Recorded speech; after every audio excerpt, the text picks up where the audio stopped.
নমস্কার বন্ধুরা, আশা করছি সবাই ভালো আছেন।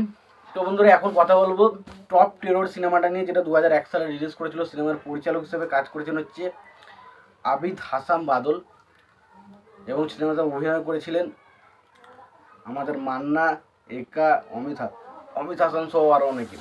তো এই সিনেমাটা নিয়ে স্পেশালি এখন আলোচনা হবে। সিনেমাটা কেমন লেগেছে, ভালো নাকি খারাপ, সিনেমার কোন কোন বিষয়গুলো আমার ভালো লেগেছে, কোন কোন বিষয়গুলো ভালো লাগেনি, পুরো সিনেমাটা অ্যাকচুয়ালিতে আমার কেমন লেগেছে সেই বিষয় নিয়ে পুরো ডিটেলসে আলোচনা করব। তো আশা করব ভিডিওটা খুবই ইন্টারেস্টিং হবে। ভিডিওটাকে আপনারা শেষ পর্যন্ত দেখতে থাকবেন, এবং যদি আপনারা আমার চ্যানেলে নতুন হয়ে থাকেন অবশ্যই আপনারা আমার চ্যানেলটা সাবস্ক্রাইব করে নিয়ে পাশে বেল আইকনটা অবশ্যই প্রেস করে দেবেন। আর যদি আপনাদের আমার এই ভিডিওটি ভালো লেগে থাকে অবশ্যই লাইক, কমেন্ট, শেয়ার করে দেবেন। তো টপ টেরর এই সিনেমাটা নিয়ে কথা বলে, সিনেমাটার পরিচালক, প্রযোজক এবং সঙ্গীত পরিচালক হিসেবে কারা কাজ করেছে সেই বিষয়টাকে দেখে নিই। তো ছবির পরিচালক হিসেবে কাজ করেছেন আবিদ হাসান বাদল, এবং ছবিটার চিত্রনাট্যেরও কাজ করেছেন হচ্ছে আবিদ হাসান বাদল। ছবিটার সংলাপের কাজ করেছেন হচ্ছে আবিদ হাসান বাদল। ছবিটার গল্পের কাজ করেছেন হচ্ছে জামিন আক্তার। ছবিটা লিখেছেন হচ্ছে আবিদ হাসান বাদল, এবং ছবিটার সঙ্গীত পরিচালক হিসেবে কাজ করেছেন আনোয়ার পারভেজ, এবং ছবিটার গীতিকার হিসেবে কাজ করছেন হচ্ছে কবির বকুল। ছবিটার প্রযোজক হিসেবে কাজ করছেন হচ্ছে সিমাল কান্তি দাস, এবং এডিটিং হিসেবে কাজ করছেন তুহিদ হোসেন চৌধুরী।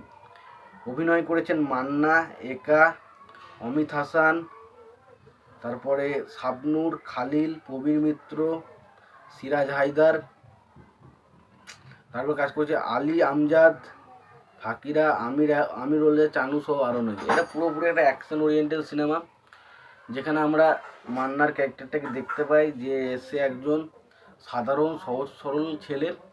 সে তার বাবা মায়ের সবসময় বাবা মায়ের খুব ভালোবাসে, বাট তার পরিবারের উপর কিছু ভিলেনের প্রচণ্ড অত্যাচার হয়, এবং তারপর দেখা যায় একটা টাইমের পর মান্নার ক্যারেক্টারটা সেই সমস্ত অত্যাচারকে সহ্য করতে না পেরে তাদের বিরুদ্ধে রুখে দাঁড়ায়, এবং দেখা যায় যে সেই সমস্ত ভিলেনরা তার শুধু তার মান্নার বাবার ক্যারেক্টার নয়, তার আশেপাশের সমস্ত গরিব মানুষদেরকেও কিন্তু অত্যাচার করতো, এবং তারই বিরুদ্ধে রুখে দাঁড়াচ্ছে মান্নার ক্যারেক্টারটা। প্রচণ্ড অ্যাকশন ফিল্ম ছবিটায় প্রচুর অ্যাকশন রয়েছে, অ্যাকশনগুলো দেখতে ভালো লাগে।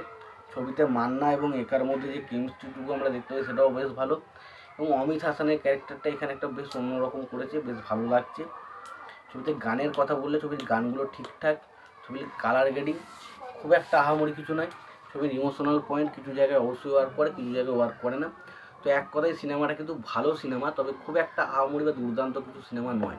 তোমাদের যদি সিনেমাটা দেখতে ইচ্ছা করে তোমরা অবশ্যই সিনেমাটা দেখতে পারো। তোমাদের যদি ভিডিওটি আমার ভালো লেগে থাকে অবশ্যই তোমরা একটা লাইক, কমেন্ট, শেয়ার করে দিও। চ্যানেলটা নতুন হয়ে থাকলে অবশ্যই তোমরা চ্যানেলটা সাবস্ক্রাইব করে নিয়ে পাশে বেল আইকনটা অবশ্যই প্রেস করে দিও। ততক্ষণের জন্য ভালো থেকো, সুস্থ থেকো, দেখা হচ্ছে পরবর্তীতে।